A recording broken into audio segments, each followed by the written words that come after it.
What's going on, ladies and gentlemen? It's your boy Itsumisepi, and today we're going to be talking about Pokemon Day, and the updates that they provided to us on Thursday, the 27th of February, and what I thought was interesting for me. I thought initially that they were so good at just delivering all of the updates. If anything, a little too quickly. I felt like a little bit more hype could have been had in the presentation while they were leading up to each one of their updates, because I almost felt like I was struggling to keep up with everything that they were putting out. They were so fast. I mean, 20 minutes to give you all of the updates. I was very surprised. I thought that the presentation would have gone on for longer, but also I can appreciate how efficient they were and effective at communicating. This is what we're doing. Enjoy. See you later. It was crazy. But anyway, I wanted to talk a little bit about it, and I have some of the parts that I found to be interesting, and we'll get started right from the beginning. I thought that the show that they're having, the Netflix original series, the resort type of stop motion Pokemon show that they're going to be doing, Pokemon Concierge. Also, we can watch it on Pokemon Center and eventually on Netflix. That's pretty cool. Like, I'm excited to watch that. I think I will be watching a little bit of it, just because it's something different, right? I don't really watch too many shows. I tend to more so just play video games or play Pokemon when I'm off and not taking care of Sophia. But this looks like a fun time, or maybe something that I could watch with Sophia when she is able to watch TV. She really hasn't seen much TV at all now, and she's too young for it. But I thought Pokemon Concierge was pretty cool. I was excited to see that as a way of enjoying Pokemon that was different. Stop motion seems to always catch my attention because I know all the amount of effort that goes into it. So I thought that was pretty cool. Pokemon TCG Pocket has kind of taken, I think, my group of friends by storm, and a lot of people. I personally think that Pokemon TCG Pocket is what has led to the massive amount of Pokemon craze and the bull market within the Pokemon trading card game that has taken that market by storm, let's say, as everywhere you go, most everything is sold out.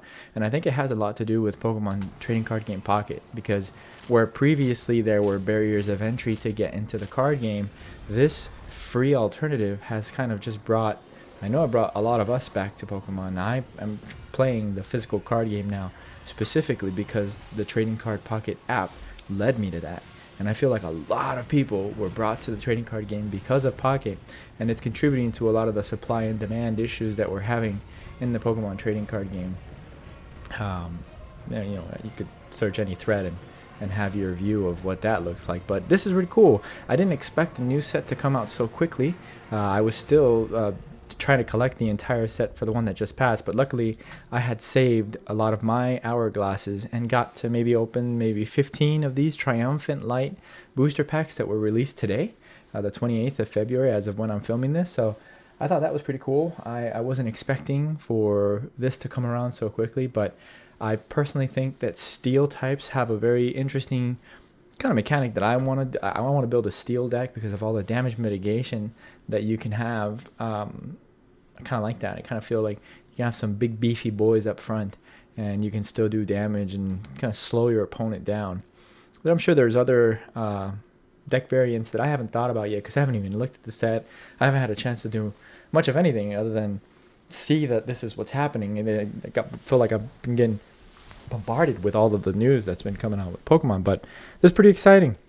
I also hosted a Pokemon Trading Card Game Pocket tournament with my friends that we basically just get together, and I cosplay Giovanni and I set up a tournament for them, and we've been doing that as of late. So looking forward to more Pokemon Trading Card Game Pocket.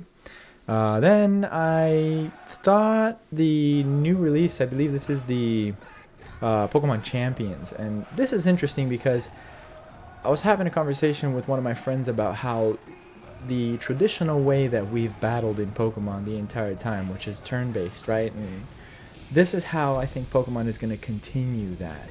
They're going to have all of the turn-based traditional Pokemon style battles inside of this Pokemon Champions title, and it's super cool that you can use your phone in order to battle people, and that might be on their console. So from console to phone, I think it makes it very accessible and something that my friends are going to enjoy, and we're definitely going to be playing this to battle one another and maybe do tournaments not only of TCG Pocket but of Pokemon Champions as well.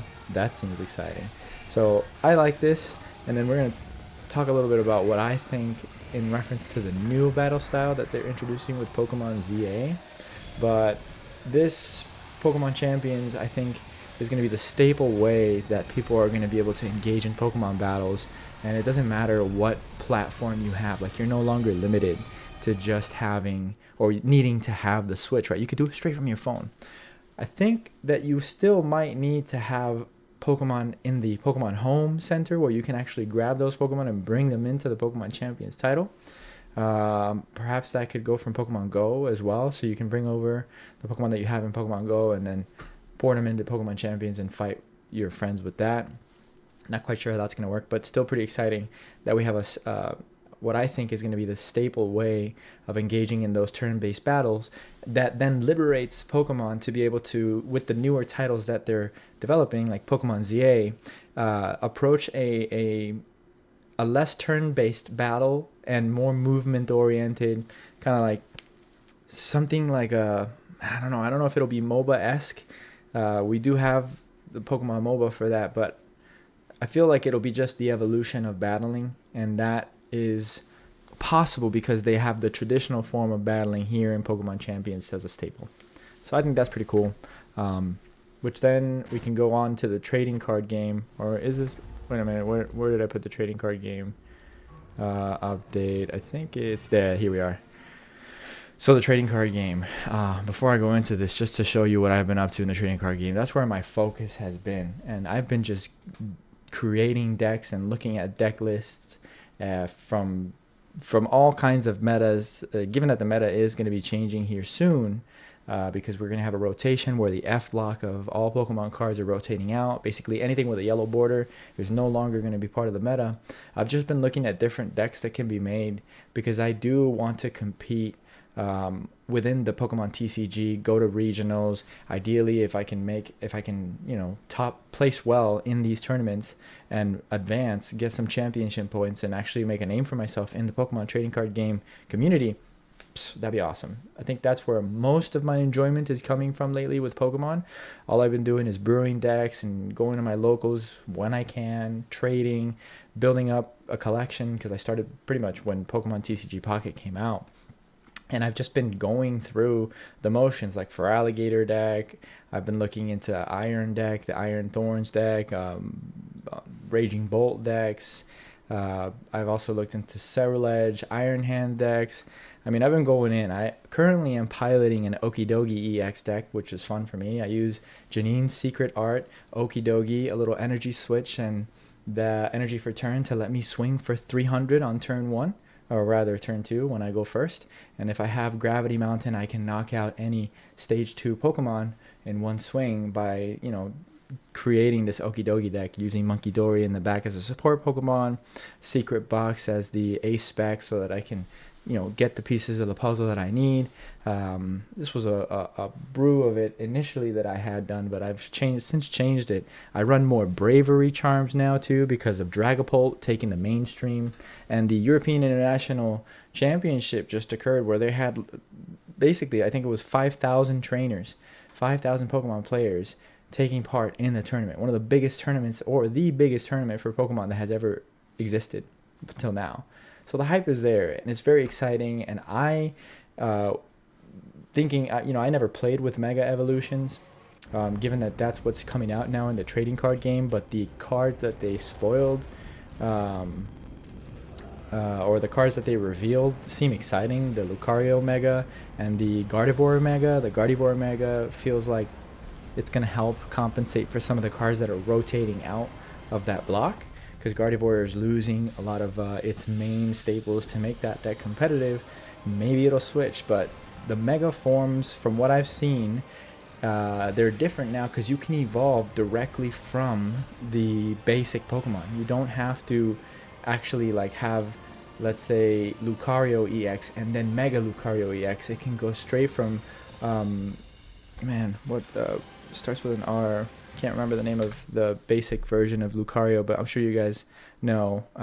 Since I've just come back, a lot of these Pokemon don't come to my mind immediately, but you can evolve Riolu. You can evolve straight from Riolu to Mega Lucario, and you can evolve straight from Kirlia to Mega Gardevoir. And Mega Gardevoir has, I think, the biggest amount of HP that we've seen in all of the trading card game history so far. This is the most amount of HP that we've seen, and this is typically a squishy stage 2 Pokemon. So who's to say what kind of Mega Evolutions will have an HP totals if the Pokemon is not the squishy variant like Gardevoir, and instead is like a Mega Charizard, or let's see, like a Mega Snorlax, if Mega Snorlax existed, I don't know, but that would be pretty huge, right? And Mega Lucario at a 340 HP pool, and having energy acceleration as well. Mega Overflowing Wishes with Gardevoir, allowing you to put psychic energy on your benched Pokemon. Doesn't matter if they're psychic, and you can use the field card that allows for you to have a larger bench if you have a Terra Pokemon in play to really, make Mega Gardevoir go off. But we're probably not going to be seeing these cards until later 2025.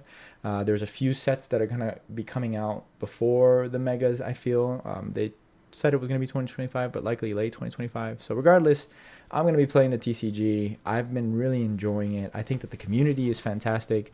As a former Magic player, and I like Magic, I think that the Pokemon community is more approachable, more accessible.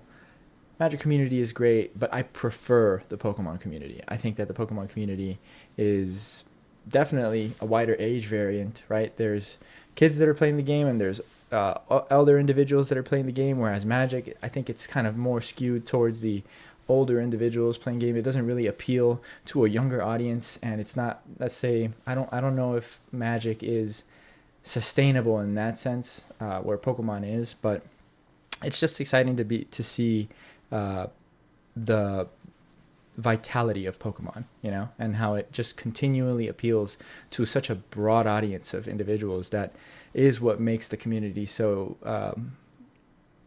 exciting to be a part of. So I think that's where my focus is, really enjoying the TCG and going to my local tournaments and hanging out with all of the people that are there playing Pokemon. It's been a really fun time. And lastly, I did see that we're going to be having a new title, Pokemon ZA. And so with ZA, I think Pokemon hopefully learned from the mistakes that Scarlet and Violet presented to them. Having a few conversations with friends of mine in the channel that have essentially alluded to how there were coding issues in the past, and Pokemon Scarlet and Violet would essentially get worse the longer you played them. I feel that it's already looking smoother, this particular variant of the game, and they did introduce the new aspect, which is like being able to move in Pokemon battles, right? It looks like there's more dimensions to this game as well. I think they might have learned their lesson from the previous, but I will say, I don't know about the trainer moving alongside the Pokemon. I feel like I would have rather perspective of the battle starts with the trainer, and then you become the Pokemon, right? I don't know if it would make it too similar to, fighting games where you have like, your Tekkens and your Marvel vs. Capcom type of fighting. If we do end up doing that, maybe it's not going to be the same. But I mean, there are some open world battlers that I think Pokemon could essentially take. I think about like Dragon Ball Z, right? And how they end up performing their battles, and how that could probably come across to this. I don't particularly like the trainer aspect of the trainer moves and then your Pokemon moves. I feel like that's going to feel really clunky, but we'll see. I'm going to play it. I'm going to see what it's like. I haven't beat Scarlet and Violet yet. I really only want to play that when I'm on stream, and I haven't had the chance to stream. Mostly because I've been very involved at work and very involved with my daughter, and at the end of the day, I just need to organize myself a little bit more so that I can make the time necessary to stream. And so that is what we're working on during this time. In 2025, we're also trying to integrate our gym schedule, get ourselves going in that way. But nonetheless, I think that it's exciting that Pokemon has made all of these changes. I know a lot of people were looking forward to being able to essentially have the new set released, right? Or the new Pokemon, the new generation. I think that's what a lot of people were looking forward to, and them not seeing that it was a little disappointing for a lot of people. Also, it just being 20 minutes, disappointed people too. They were like, I was looking at the comments after the presentation was done, and everybody was like, that's it, I waited 1 year for this, I can't believe it, rawr. But at the end of the day, Pokemon is still, thriving as a company. I feel they're giving you updates, they're refining their product, they're, I think, keeping their ear very close to the community and what they want, very responsive. Compared to other companies, obviously Pokemon is a powerhouse. Pokemon, one of the best franchises in the world. All this time, and I'm back playing Pokemon again. It made me think of my grandfather, and when we would go to the mall when I was younger, and there would be Pokemon events, and we would go to the comic book stores or the toy stores and the Pokemon booster packs that are now worth so much. And my grandfather at the time was like, man, you shouldn't be wasting your money on these trading card games. These games, they're going to go out of fashion, and you're just wasting your time and your money. To his defense, in certain respects, he could have been right? If Pokemon had gone out of business, it technically would have been a waste of time and a waste of money. But it makes me think back to how at least I would have preferred that if the natural interest of your grandchildren was that they were into Pokemon and they liked the trading card game and that was one of their passions, that my grandfather would have leaned into it and taught me, for example, the value of taking care of my cards, because I don't have any of the cards that I collected when I was a little kid. I played with them for sure. I collected them, traded them with my friends, and didn't really think too much of it because it was definitely a lot of value in the moment, right? Like I was just enjoying the cards and easy come, easy go. It just is that way, right? Not everybody was able to keep the cards that they had from when they were little kids, but there were some people that did. And I feel like at least it would have been reinforced within me to have my grandfather as a guiding force to teach me, well, if you are going to be into collectibles, then maybe we should teach you how to take care of them. And maybe we should look at it in a way that's going to yes and you, as opposed to trying to, push you away from something that you're naturally interested in. And I'll take this lesson in mind with my own daughter. And if my own daughter exhibits some kind of interest for something that I may not necessarily align with or see eye to eye with her initially, I'll remember how I liked Pokemon at one point and my grandfather didn't see eye to eye with us and he scoffed at Pokemon. I will say, even though he scoffed at it, he did take us to the mall, he did take us to the tournaments, and he did buy us booster packs. Like he did the best that he could. I'm very grateful for my grandfather. And in hindsight, I could be critical of him, but the man did the best that he could. And I take my hat off to that man because he did what he did. He did what he could. But it just is a lesson for me to learn that in the future, I'll be cognizant of and aware with my own daughter and my kids if I have more to encourage them in the things that they like so that it could be a moment of expansion, right? As opposed to contraction. Kind of very broad way of putting that. But overall, I'm excited for Pokemon for 2025. I'm very into the trading card game. I love playing TCG Pocket with my friends and hosting tournaments. I enjoy streaming the game and having you guys watch along and help me out with the game. It's fun. It's not enraging like League of Legends is, even though I still play League of Legends every now and then, and I still play some Marvel Rivals every now and then, but just wanted to get my thoughts out there on Pokemon and all the updates and give you all an update as well. Just a bit of a stream rant, rather like a off the cuff conversation with you all, straight one take. It's not perfect, but that's all right. I'm gonna just put it out there and let you guys have a view of me on a Friday afternoon after I've, gotten back from work and just sat down and said, let's get it out, baby. Let's get this video out and talk to the people. So nonetheless, I appreciate you guys for watching. I hope that I am able to see you soon on the streams. Tune in. We're definitely streaming the TCG Pocket tournaments that I host and Pokemon Violet. And when Pokemon ZA comes out, we're going to be streaming that as well. We've been hitting the gym consistently. We've been eating well. So far, so good. Nothing's perfect. There have been some crazy things going on, work-related, and just life is lifing. I'm sure everybody can relate. Everybody has their cross to bear, but I firmly believe that one is never given more than they can handle. You grow through what you go through, and so I wish encouragement upon all of you out there, and hope that you guys find the strength to continue day to day, and I will see you in the Pokemon battlefields, baby. Until next time, my name is Itsumisepi. If you like what you're seeing, you know what to do. I'll see you soon. Take care. Much love. Until next time.